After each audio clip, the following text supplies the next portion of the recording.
Hola, ¿qué tal? Buenas tardes, buenas noches, buenos días. Bienvenidos a un capítulo más de Vuelta a los Clásicos. Segmento de Escriturama donde nuestra intención es hacer que bueno, no hacer, es que las personas se interesen por los clásicos de la literatura y bueno, también ayudar a los desencantados, como decía Alfredo el episodio pasado, para que se reencuentren nuevamente con pues las obras que han marcado un hito en la historia de la literatura, que por eso son clásicos, ¿no? Y en esta ocasión pues tenemos un episodio muy dramático, o no sé si llamarlo dramático, pero vamos a tratar a Conrad con su clásico El corazón de las tinieblas. Pero para eso vamos a presentar primero a mis compañeros Alfredo y Marco. ¿Cómo están, chicos?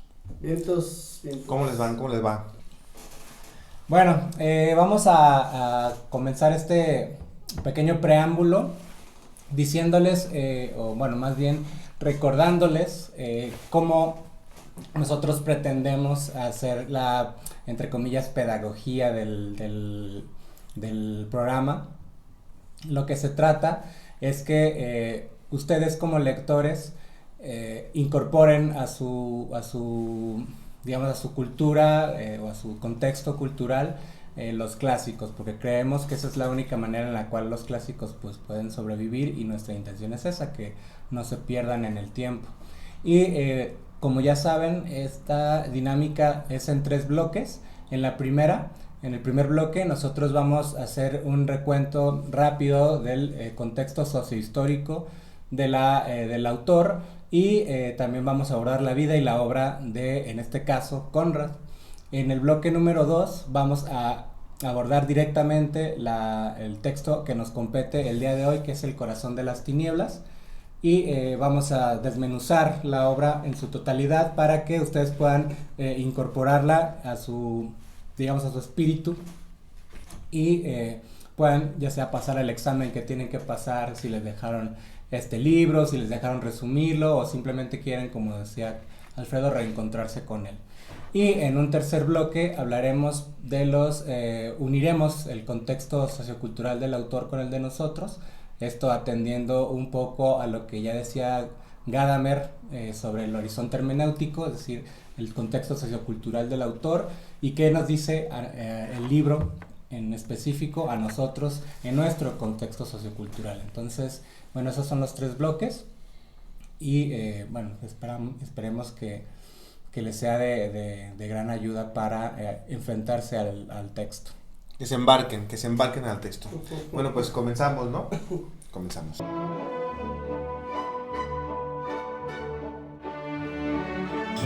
Estamos con un hombre llamado Conrad. Ok, el primer bloque es el contexto sociohistórico. ¿Y quién mejor para el contexto sociohistórico? No, pues ya saben, a mí no me ven. A ver. ¿Dónde nace Joseph Conrad? Joseph Conrad nace en Polonia, en un lugar que se están disputando. Cuando él nace apenas se lo están disputando, una parte alemana y otra rusa. Donde él se queda, lo gana Rusia, y él cuando está ya en edad para incorporarse a la milicia rusa, decide salirse, se va a Marsella y se embarca. Prácticamente eso marcaría, digo, ya de antemano quedó marcado por el amor al arte de sus padres. Sus padres son unos revolucionarios nobles que son exterminados, pero su padre le inculca ese amor por Shakespeare, por Virgilio. Recordaremos, a ver si no nos acordamos en el transcurso, por ahí hay 2 mujeres que aparecen en la novela que son las parcas de Virgilio. Bueno, ese amor por Virgilio se lo inculca su padre, ¿no? Por allá anda. Ok. Bueno, ¿qué pasaba en el viejo continente cuando cuando vivía el pequeño Conrad? Estamos hablando ya de 1857, es cuando nace Conrad. Nace en 1857. Ya estábamos en boga del colonialismo. Conrad viaja, como bien comentó ahorita Alfredo, de su natal Polonia hacia Inglaterra, y ahí se establece. Hay que recordar que Inglaterra desde mucho tiempo antes es una potencia colonial. Como lo comentamos en el episodio de Escriturama de aventura, en la Europa después del descubrimiento de América, la aventura deja de estar en la tierra y se va al mar. Entonces, se los va a poner aquí el episodio para que vayan a verlo. Exactamente. Alfredo se va a encargar de ponerlo. Entonces, a Conrad le toca ya esta tradición marinera, esta tradición de la aventura por medio del mar, ¿no? En una potencia marítima como era Inglaterra. Mencionamos también en aquel capítulo de aventura que cuando América termina de repartirse y los demás países ven que no les queda ya territorio en América más que a los españoles y a los portugueses, ingleses y un poquito a los franceses, las demás potencias comienzan a interesarse por explorar y colonizar, no nada más comerciar, sino ya realizar una real colonia en Asia y en África. Antes las potencias europeas y llegaban a las costas africanas, comerciaban y se iban. Comienzan las exploraciones hacia el interior y justamente una de ellas, Bélgica, comienza la exploración, hace la exploración a través del río Congo hacia lo que es literal el corazón de África. Es un feudo que en realidad no pertenecía a Bélgica, era un feudo personal del emperador Leopoldo II. Cuando me contaste eso, la verdad a mí me emocionó mucho. Cuéntanos cómo era ese coto privado de Leopoldo. Leopoldo II hace una asociación, para llevar el progreso y sacar de la ignorancia, de la falta de civilización. Exactamente, llevar la civilización a los pobres seres humanos de África que viven como salvajes.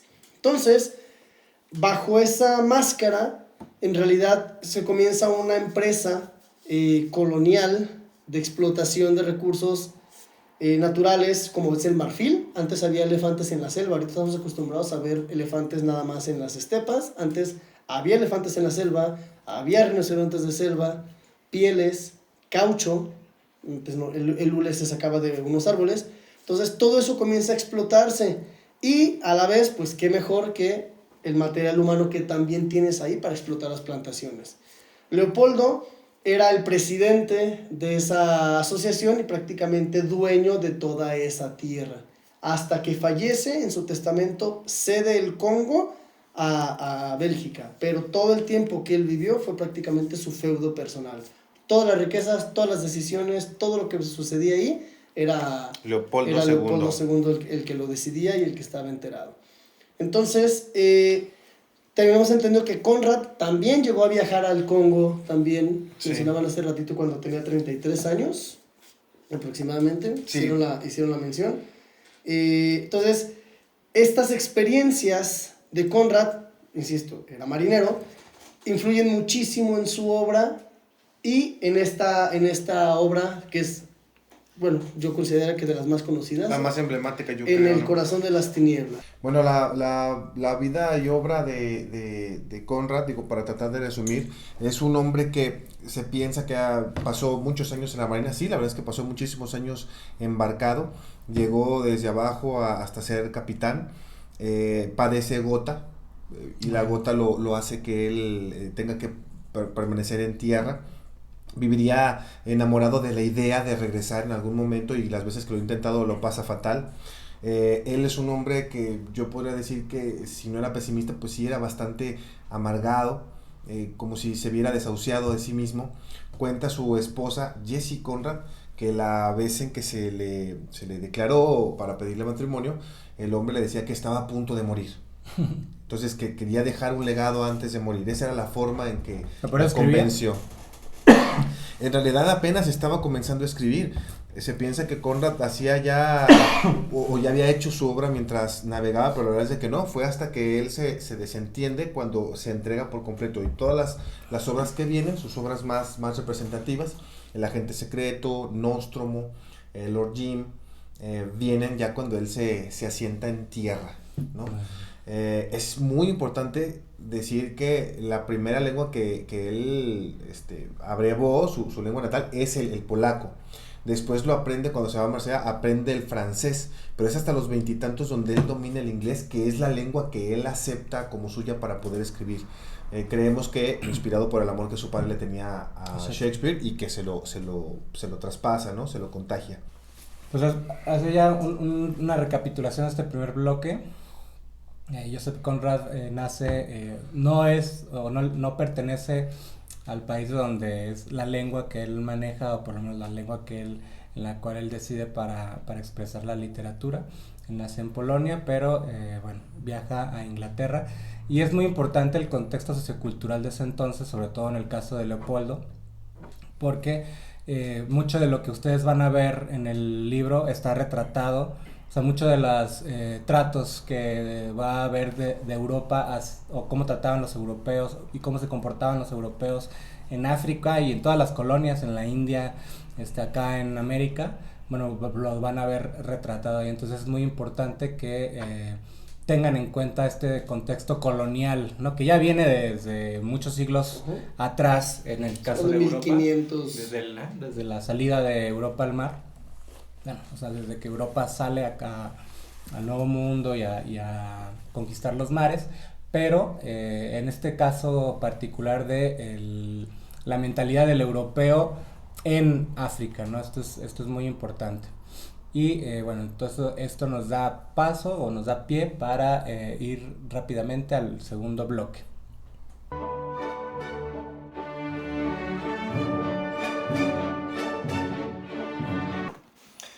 Pues entramos de lleno al segundo bloque, que es el motivo de este segmento de Escriturama, que es la vuelta a los clásicos. Vamos a entrar de lleno a la novela El corazón de las tinieblas.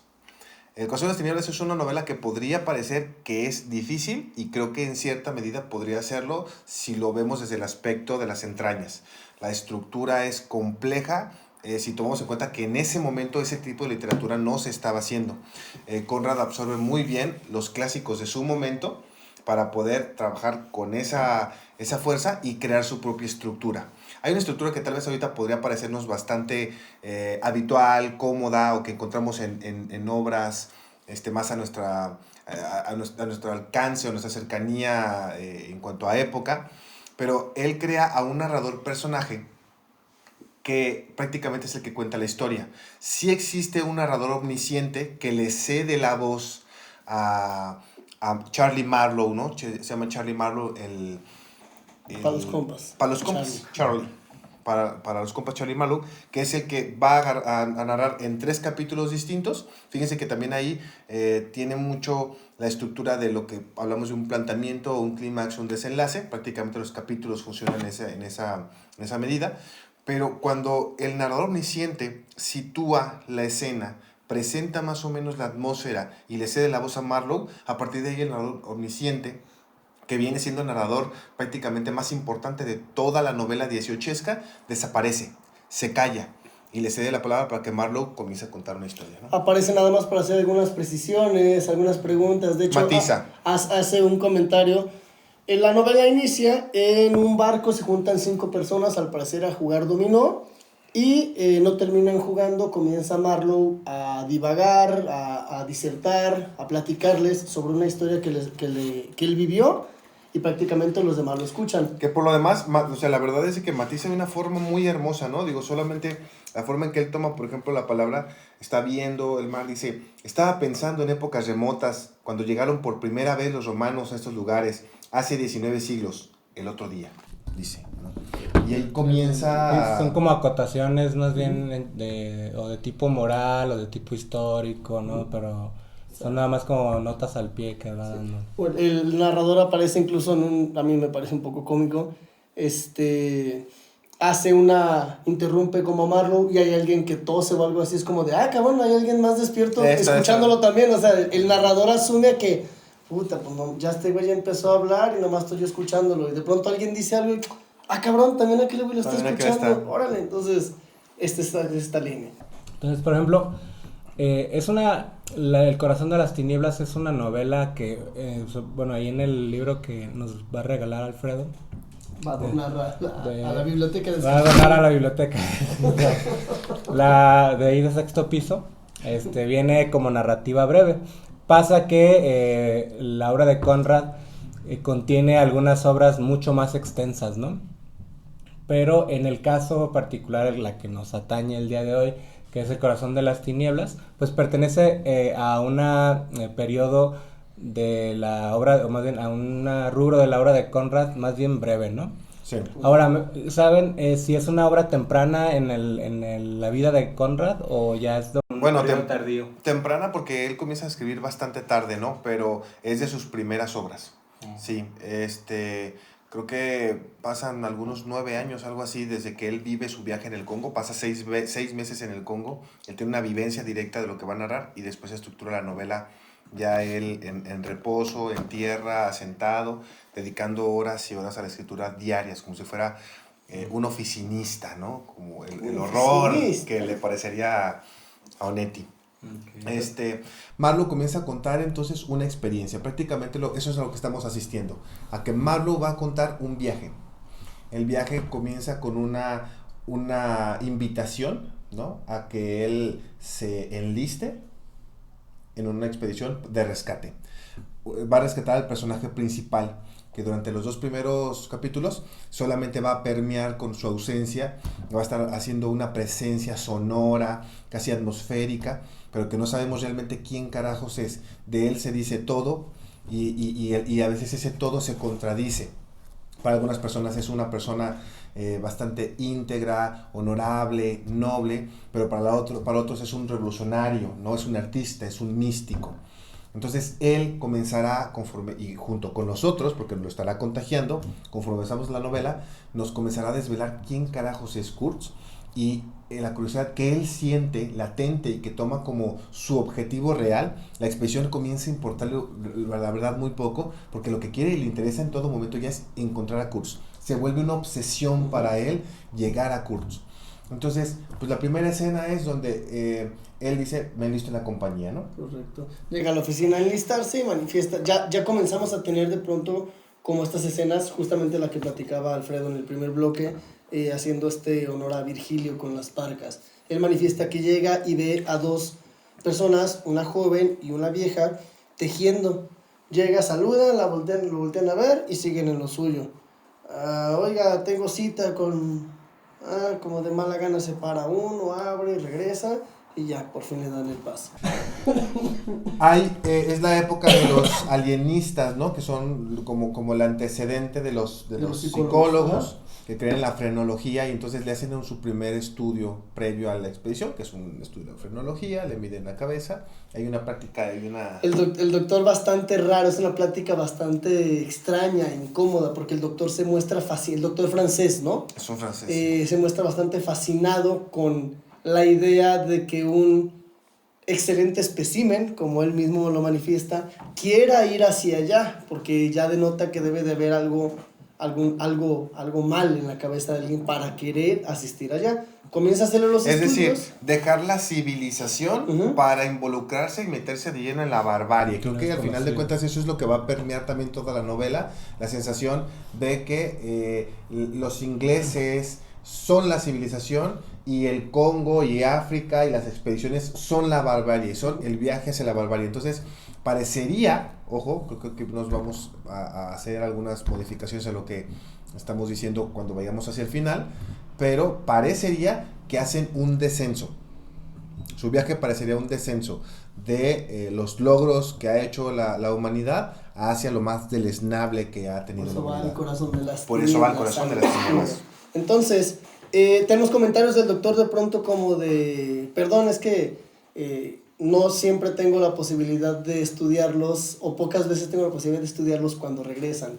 Con la narrativa de Conrad aquí nos vamos encontrando tiene esta magia para ir desdoblando la historia, y de forma en la que te va soltando el hilo y te va soltando el hilo, muy de pesca. No deja de tener la tensión, ¿no? Ajá, y te genera esta tensión. Primero escuchas hablar de Kurtz y que quién chinos es Kurtz, entonces te genera esta línea, los comentarios del médico, entonces va teniendo la historia va soltando. Como que va sembrando lo que va a tener relevancia. Exactamente. Te va poniendo en un ambiente que te genera esta atención de, bueno, ¿y qué fregados va a suceder? Justamente en el edificio donde él se está inscribiendo y le hicieron los estudios y vio las parcas, ve una pintura. Y cuando él pregunta quién hizo esa pintura, le cuentan que es Kurz. O sea, Como Miguel Ángel, que eso, hizo o sea, todo, ajá. hizo no lo sabe, escultura, hizo no la- sabe, esto lo hizo Kurz. Entonces, la presencia de Kurz comienza a cobrar fuerza. Él entonces se embarca Ujú. y salen pues hacia Kurz. Van hacia África. Narra también estos episodios muy colonialistas. Los barcos pirata, el comercio en las costas. Maneja una de las escenas que más le llaman la atención es un barco francés de guerra bombardeando la selva. Como si el enemigo se encontrara en la selva, como si el enemigo fuera la selva. Y el habría que barco, la acabar. civilización tal vez, ¿no? Que le está Ajá, domeñando. bombardeando hacia... ¿Al qué? Hacia la nada, porque el mismo Marlowe acepta que en realidad no se ve nada. Llegan a África, al estuario del río del Congo, y comienzan a subir un poquito. Ahí hay una estación. A partir de esa estación, él va a... él es contratado, eso se nos está volviendo a pasar, él es contratado como capitán del barco de vapor que va a subir por el río a rescatar a Kurz, que al parecer nadie sabe si se murió, si estaba en peligro, si porque tienen ya cierto tiempo que no han que no sabe nada nadie de él. No se ha reportado. Lo contratan para capitanear el barco. Entonces llega ahí y tenemos una serie de escenas que también volvemos a un punto, otro poquito más de lo del carrete. Por ejemplo, se encuentra con un contador impecablemente vestido, el cuello y las mangas, los puños de las camisas almidonados, blancos, y eso le causa una impresión a Marlowe. Le pregunta cómo lo logra y él le dice Orgulloso, con cierto orgullo que entrenó a su negra, a su esclava, para que lo hiciera. Insistimos, es esta línea como, porque los salvajes traen la ropa normal, pero la civilización es traerlo así, y yo logré que una salvaje entendiera y lograra hacer esto. Entonces tenemos estas imágenes. Tenemos al ayudante del administrador, que es un ladrillero que no hace ladrillos. No puede, necesita que le Él mande. y no hay heno. Y no hay Entonces heno. lo mandaron para hacer ladrillos, pero no hace ladrillos.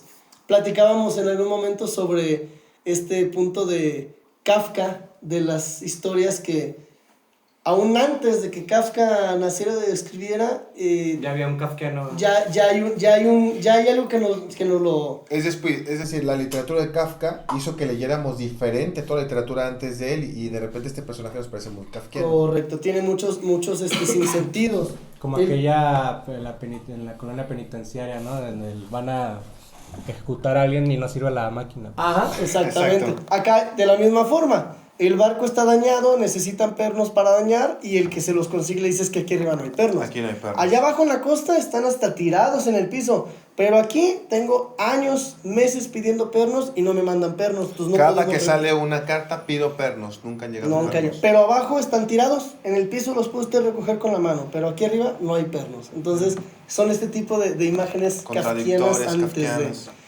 absurdas, que era Absurdas. el comentario que habían comentado. Había también una escena de los árboles de la muerte, que Marlowe se enfrenta por primera vez a la situación de ya un esclavismo tal cual. En Inglaterra en ese entonces el esclavismo ya había dejado ya estaba prohibido. Entonces Marlowe se enfrenta a la escena de que ve un rincón lleno de árboles donde hay una serie de negros ahí tirados, enfermos, y uno de ellos va arrastrándose, o sea, del trabajo que hace el desfallecimiento, lo sacan del trabajo, lo relegan y él va arrastrándose allá, y se da cuenta Marlowe que son libros donde los esclavos van a morir. Incluso creo que pide permiso, ¿no? El negro pide permiso. ¿Puedo, por favor? Prácticamente me está pidiendo permiso para ir a morirse. Era un moridero, ¿no? Entonces, es curioso que la posición de Marlowe también, una posición muy de acuerdo a la época, no querramos esperar que con los ojos del siglo XXI se vea los albores del siglo XX o la colita del siglo XIX, porque esta novela es de 1899, lo que prefiere Marlowe es decir, no puedo ver esto, no lo soporto, sigo. ¿No? Que vemos también, ahorita más adelantito lo vamos a ir comentando, cómo Marlowe va teniendo este cambio también respecto a la concepción en cuanto a la esclavitud, a esta idea que comentamos de que Europa es la civilización y África es lo salvaje y aquí los va a cambiar. A lo largo de la historia Marlowe va cambiando, tiene unas frases, unas disertaciones de una fuerza tremenda respecto a la esclavitud y la desigualdad. Correcto. Entonces, tenemos esta situación con la estación, se repara el barco y van para arriba, hacia a encontrarse con Kurtz. Se va enterando él conforme va avanzando con las conversaciones, lo que escucha y demás, que la misión de Kurtz era entrar en el corazón para que él fuera un contrabandista de marfil, principalmente de marfil. Él iba a almacenarla toda, a irla quitando a los negros, a los nativos de África, cambiándosela por cualquier baratija, ¿no? Para que él a su vez lo entregara al imperio, a las arcas, a los ingleses, para hacer más fuerte a Inglaterra. Ojo, bajo la máscara de que oficialmente Marlowe vaya a hacer un escrito sobre la posibilidad ya un estudio de campo sobre lo que la sociedad, ahí viene el nombre, no recuerdo cómo, pero la sociedad para la civilización debe de hacer para la civilización para civilizar a los pueblos africanos. Lo que platicabas en un inicio sobre el motivo de Leopoldo II con su asociación. En realidad, a Kurtz no lo mandan a traficar marfil así abiertamente, lo envían supuestamente a hacer un estudio de campo. Obviamente, ahí va a sacar marfil a lo cabrón. A través del viaje por el río va marcando, ya entramos en el clímax de la novela. Te va narrando Marlowe las escenas que va viendo de la selva, esta selva impenetrable, esta selva donde todo está cerrado, el único paso, la única vía es el puro río. Ve estas escenas de pronto de los nativos haciendo ruidos. Es justamente la que está aquí, creo que vale la pena si se las leo. La tierra no parecía la tierra. Nos hemos acostumbrado a verla bajo la imagen encadenada de un monstruo conquistado, pero allí podía vérsela como algo monstruoso y libre.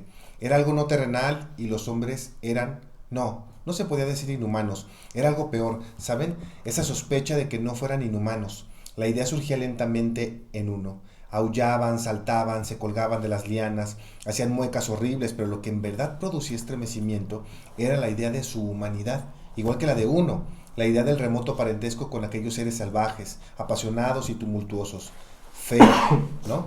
Sí, era algo bastante feo, pero si uno no era lo suficientemente hombre, debía admitir precisamente en su interior una débil traza de respuesta a la terrible franqueza de aquel estruendo, una tibia sospecha de que aquello tenía un sentido en el que uno tan distante de la noche de los primeros tiempos, podía participar.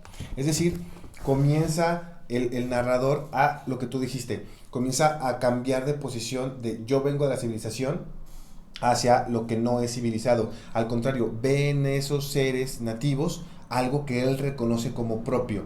Tal vez me parece una novela un poco primigenia en el sentido, no digo que sean las primeras obras que hablen sobre la estupidez del racismo o que pongan en contradicho el racismo, pero creo que habla de poner al tú por tú a igual a hombres que se consideraban menores, ¿no? Exactamente, reconocer esa humanidad. Reconocer que había algo que los ligaba, que los comunicaba. Incluso hasta toda la crítica, ¿no? Él se pone como en un estado superior a sus mismos compatriotas o sea, hay que ser muy hombre para venir aquí y enfrentarse a eso, porque viéndolo desde allá, desde lo lejos, en los salones, en la alta sociedad, no. La real fortaleza, el real carácter es aquí, aceptarlo, enfrentarse y aceptarlo. Eso es una crítica a la sociedad europea. A la sociedad burguesa, ¿no? Correctamente. Viene un ataque, ¿no? Exactamente. cuando están en el río, de pronto van varias veces que se pone muy tensa la situación, ¿no? Pues insisto, volvemos a la misma línea e imagínense nuestros amables televidentes. Estás en un río. No es un río de pronto como aquí, normalmente los ríos en México, sino es un río amplio, el del Congo, es navegable. Es un río amplio. A un lado ves árboles, a otro ves árboles. Hay momentos en los que se hacen túneles, se escuchan ruidos que en tu vida habías escuchado. Es un río que no conoces, ves animales que no conoces, ves situaciones. Traen ahí unos fogoneros caníbales que ya tienen bastante como... Ya es bastante pintoresca también su intervención en la novela. Entonces están en esta línea y de pronto comienza a sentirse, se ven rodeados de una niebla y comienza a sentirse esta tensión, este peligro, ¿no? Van avanzando, siguen avanzando y justamente ocurre un ataque. Empiezan los alaridos y empiezan a llover flechas, piedras, lanzas de un lado, de otro. La confusión, los balazos, hay gente en el barco que en su vida había disparado un arma, pero estaban ahí por la pura aventura y la ambición. Entonces comienza el pandemonium y termina cesando. Pero hay personajes, por ejemplo, ahí aparece una dama que al parecer como que lidera al grupo de ataque, una mujer, imaginemos una mujer de piel negra, con adornos, sí, colguijes muchas pulseras, pero se le ve una autoridad vestida de leopardo. Se le nota que es diferente a los demás, que tiene una posición exactamente superior. Entonces terminan ahí, llegan a una estación antes de su camino donde hay una tienda. En esa tienda encuentran un libro, al parecer ahí vivía alguien, no lo encuentran a él, pero lo que sí ven es en una empalizada las cabezas de los nativos, de los negros empaladas. Ahí como castigo, igual es un mensaje, ¿no? Es un mensaje. Exactamente. Es otra de las imágenes que a Marlowe lo impactan. Los fogoneros y los nativos negros, bueno, no son nativos, pero sí son negros, que están en el barco, son pagados con cobre. Ese es su sueldo. Hacen todo el viaje completamente gratis, se les da tanto de cobre y ellos cuando regresan tratan de venderlo y esa es su forma de pago. Entonces están hambrientos, le piden, por favor, dánoslo y nosotros nos los comemos, ¿no? Ellos traían carne de hipopótamo que se empieza a echar a perder y aún así se la siguen comiendo, ¿no? Y ellos la tiran y están molestos. Los europeos la tiran, entonces ellos están hambrientos, entonces existe la petición después del ataque al capitán, a Marlowe, decirle, oye, pues al que te mataron, pues danos chance de comérnoslo, porque ¿no? Pues oye, me pagaste con cobre, pero pues aquí en la selva, digo, no hay un Oxxo, no hay una tienda como que vayas a comprarte una casa de cambio. Ajá. Y esa barbarie se contrapone con la barbarie del civilizado, que ya estando ahí instalado, puso como una forma de mensaje para los nativos las cabezas de los que al parecer habían cometido un error, pero no eran seguros. Es decir, alguna casa de paja se había incendiado. Había alguien tenido que ser el culpable sin que esto realmente se supiera y tenían que castigar a alguien. Entonces apaleaban y golpeaban a la gente. Al primer pobre cabrón que se descubrió. Y si a esa persona el daño era grave, como quemar algo, lo decapitaban y ponían entonces en picas esas cabezas. Es la contraposición de la barbarie del caníbal que pide comer contra la barbarie del civilizado que utiliza a los aborígenes o a los nativos para causar miedo, ¿no? Para imponer una dictadura. Exactamente.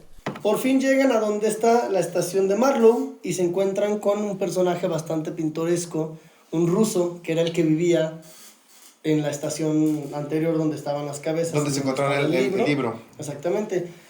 Marlowe manifiesta que le recuerda a un arlequín porque tenía parches en la ropa. La manera de expresarse de este ruso era muy, muy curiosa y mostraba un endiosamiento hacia Kurtz total y completamente obsesivo, malsano, pero también como de un amor desmedido. Es un hombre que comienza a narrar que Kurtz es un genio, pero que está enfermo y que él ha estado cuidándolo. Que hubo un momento en el que a él se le pagó con cierto marfil y Kurtz lo amenazó de muerte y le quitó ese marfil. Aún así, él siguió asistiéndolo. Entonces dice, yo sé que vienen por él, tienen que llevárselo ya. Voy a tratar de hacer una distracción, porque si ellos se enteran, o sea, hablo de la comunidad de nativos, se enteran que se lo quieren llevar, nos linchan a todos. Porque Kurtz comienza a tener él viene a civilizar y la barbarie termina absorbiendo. Él comienza a tener esta sensación de poder sobre los nativos. Y los nativos lo adoptan, ¿no es verdad? Los nativos lo adoptan. Como una deidad. Exactamente. Entonces, él ya se siente parte de esa situación y los nativos lo sienten parte de él. Entonces, por eso esta persona les dice, güey, ahorita es el momento, si no, no se lo van a poder llevar, esto va a valer madre. Kurtz es un hombre que trata en la civilización y que acepta ese puesto justamente para llegar a cierto poder, para tener un nombre, un apellido, un patrimonio, un lugar en la sociedad. Pero va a un lugar donde adquiere otro lugar de poder en la sociedad y le es difícil renunciar a él. El ataque que hablamos en el río justamente tiene la intención de acabar con los tripulantes del barco para que no se lleven a Kurtz. Es verdad. Entonces, Kurtz se ve obligado, avisado de que lo vienen para llevar y tiene que abandonar sí o sí el puesto, y en la noche se escapa hacia donde están los negros haciendo como un ritual, y Marlowe lo alcanza a ver y lo sigue sabiendo que el momento en el que Kurtz llegue con ellos, eso ya valió madre porque ya va a hacer que se subleven y los maten a todos. Entonces Marlowe alcanza a interceptar a Kurtz, pistola en mano, le dice como de, brother, ya. Yo vengo ya, por ti, sí se o acabó, güey. sí. Ahorita si la haces de pedo, mira, quédate calladito y vamos de regreso. Si haces un ruido, si te pelas aquí, pues a ver cómo nos toca con ellos. Kurtz se reconoce derrotado y mansamente regresa. Después embarcan y vienen de regreso en el barco ya por fin. Hay una amague de ataque, de intento de rescate. Y Marlowe descubre que sonando el silbato del barco, desde el ataque se asustan, entonces lo vuelve a sonar y vuelven a desaparecer los nativos. Excepto una mujer, ¿no? Exactamente, excepto la mujer que hablamos, que tenía esta autoridad, queda en esta parte desafiante a la orilla. Es una escena también tremenda. Hermosísima. En el recodo del río, desafiante, con todo el porte que tiene la mujer. Altiva, altanera, llena de dolor, le acaban de quitar a un hombre. Enmarcada en el río, la selva, viéndola, la luz. Imagínense esa escena, ¿no? Siguiendo la trayectoria del barco. Hasta que el barco, en un recodo, desaparece la mujer. Entonces, esta escena también son escenas tremendas las que tiene Conrad. Marlowe está contando todo esto, recordemos, desde un barco, jugando un dominó que se paró. Entonces, todo esto son recuerdos. Marlowe dice que ahí conoció la voz de Kurtz y que la voz de Kurtz era una voz sumamente melodiosa. Era casi como escuchar la música de la humanidad. Y entiende por qué las personas entraban como en un éxtasis, que quedaban cautivados, presos de la palabra de Kurtz. Kurtz se volvió una especie de profeta en la tierra de nadie, y él entendía que Kurtz sí era verdaderamente importante. Van regresando, comparten algunos comentarios. Kurtz le entrega a Marlowe un paquetito con cartas, escritos, cuadernos, donde justamente su libro que estaba apenas el libro del estudio que se supone que estaba haciendo, que por cierto en el libro, pues primero volvemos al punto, la intención era qué tenía que hacer la civilización para llevar la civilización allá, y comienza primero muy bien y luego ya al final termina algo así como mátenlos a todos, algo así, ¿no? Sí. Entonces termina ya como se trastoca, ya termina trastornándose, exactamente. Entonces le entrega y se lo deja a él y le dice, güey, por nada al mundo se lo entregues a nadie, este es para ti, tú sabrás qué haces con él. Y entonces él muere. Él muere, está agonizando, está muy enfermo Kurtz, y él finaliza su vida con una frase que creo que es un hito en la literatura universal, con las palabras the horror, ¿no? El horror. Esas son las últimas palabras con las que Kurtz se despide de... Y se nos petatea. Sí. Entonces, se petatea, llegan abajo a la estación, al puerto, se regresan, lo entierran creo que ahí en la estación, sí. Y ya regresan. Él, dentro de los paquetes, de Kurtz, Marlowe recibe una foto de la esposa de Kurtz. Era su prometida, creo, ¿no? Se iban a casar. Algo así. Y decide citarse con ella. Se ven, platican y obviamente pues ya le platica de cómo murió, que él estuvo ahí. Y ella le pregunta cuáles fueron las últimas palabras, con lágrimas en los ojos, cuáles fueron las últimas palabras de Kurtz. Ella entiende que si Kurtz le obsequió a él esa caja, entonces era un hombre de confianza, un íntimo de su amado. Entonces por eso le dice, yo sé que usted sabe cuáles fueron sus últimas palabras. ¿Qué dijo al morir? Y Marlowe pues no le puede decir la verdad y termina diciéndole una mentira muy romántica que es... Murió diciendo su nombre. En el siglo XIX, ¿no? ¡Ay, perro! Y ahí se termina la novela. Bueno, entonces pasamos ya al bloque número 3 para finalizar las conclusiones.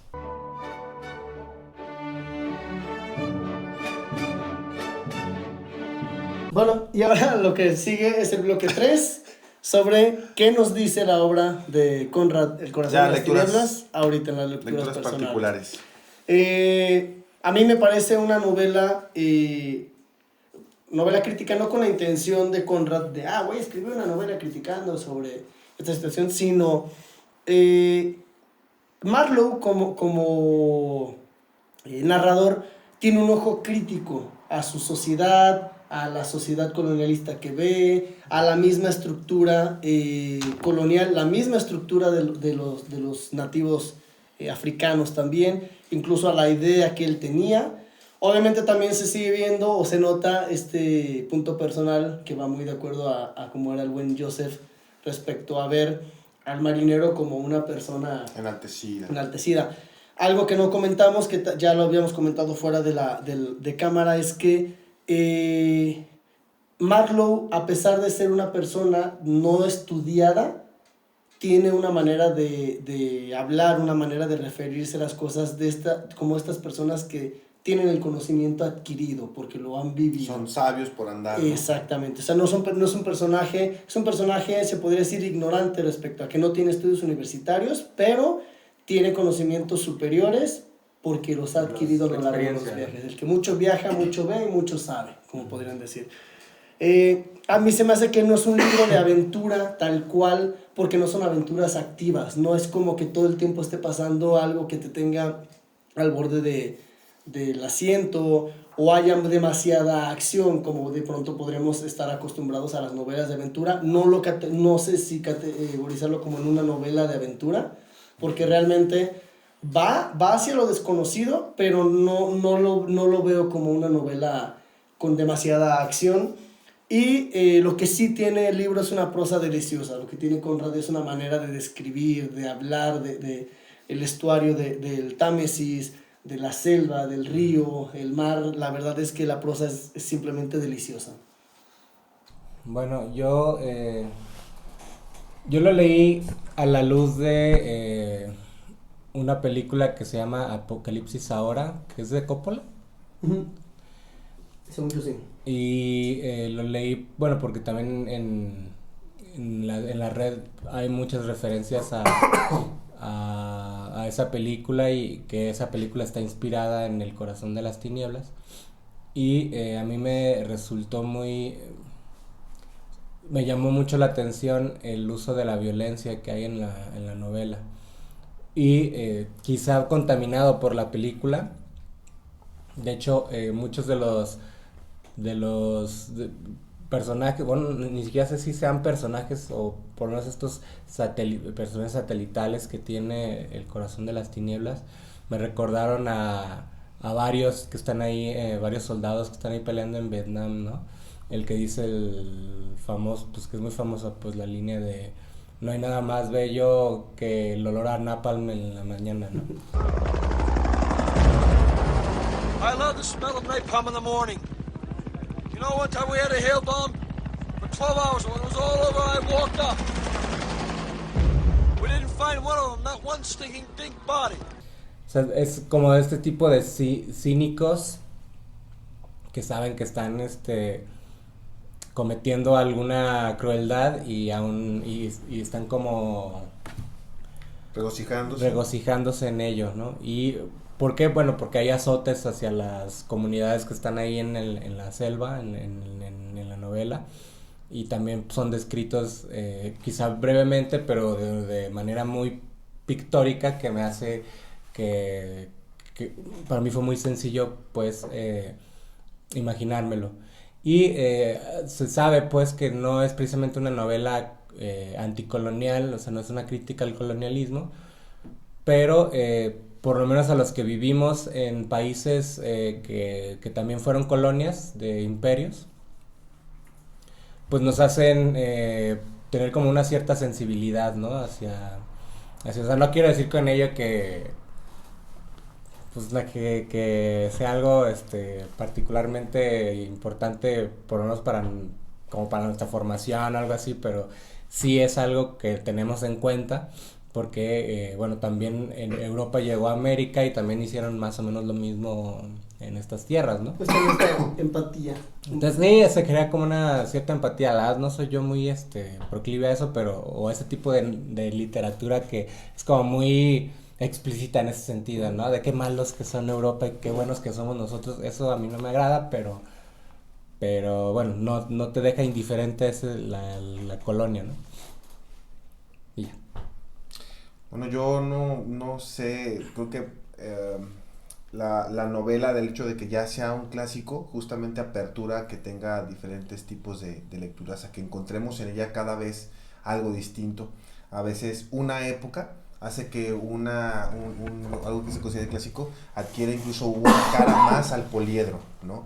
Desde luego que vamos a encontrar un ojo crítico, un ojo histórico, un ojo de violencia, posiciones. Al final de cuentas creo que los clásicos, no solamente Conrad, sino los clásicos en general, nos hablan de la condición humana, ¿no? Nos hablan de qué es ser humano, qué es lo que le compete a la humanidad. Habla de las pulsiones, la vida, la muerte, habla de las tendencias, de la guerra, y creo que todo eso está aquí, está empalmado, está amalgamado, está tan bien estructurado y bien hecho que no puede ser dividido, no se podría fragmentar, a menos que sea como para fines didácticos o no sé, para algunos estudios, pero ya a la hora de las lecturas eso está completamente amalgamado y está intrínsecamente bien amarrado. La prosa de Conrad es algo que sigue siendo algo muy notable en la literatura. Borges la llamó muy notablemente, él eligió, por ejemplo, como su tomo 1 de su biblioteca personal, justamente El corazón en las tinieblas. Pues yo lo que digo es precipítense a leerla si no la han leído, y si ya la habían intentado leer y no la pudieron concluir, vayan allá, y si ya la habían leído y les gustó, pues vuelvan otra vez. Esto se trata de volver a los clásicos. Sí, los clásicos son de relectura, ¿no? Exactamente. Pues fue la segunda cápsula de Vuelta a los Clásicos. Esperemos que haya sido de su agrado. Hoy tocó hablar de El corazón de las tinieblas del buen Joseph Conrad. Y pues les recordamos, la intención de las cápsulas no es sustituir la lectura, más bien es si les dejaron de tarea, poderles facilitar un poquito la comprensión y la elaboración de su trabajo escolar. Si la leyeron, no les gustó, no les pareció, o la leyeron obligados y les vino a caer no en gracia. No en gracia, a lo mejor nuestra intención es con el análisis y los comentarios le puedan dar una segunda oportunidad con otra visión. Y si la leyeron y les gustó, también la intención es poder abonar un poquito para que puedan disfrutarla en una relectura con otra visión quizá un poco más desmenuzada, específica. Sí, seríamos como un acompañamiento, ¿no? Exactamente. La intención es fomentar la lectura de los clásicos. Este capítulo es no para que se ahorren a El corazón de las tinieblas, sino más bien para que se interesen por el buen Joseph Conrad y vuelvan o vayan a la lectura. Por favor, síganos en redes sociales, en Instagram, Escriturama el canal, en Facebook, Escriturama. Sigan los demás videos que tenemos en el canal Apatía TV, es nuestra casa productora, en YouTube. Y los invitamos a que si leyeron ya El corazón de las tinieblas, nos dejen sus comentarios y nos comenten qué les pareció el libro y también este episodio. Hasta luego y buenas noches.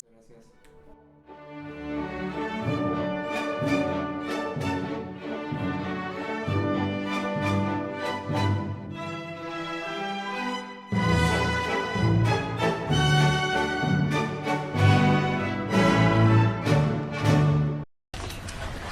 motherfucker.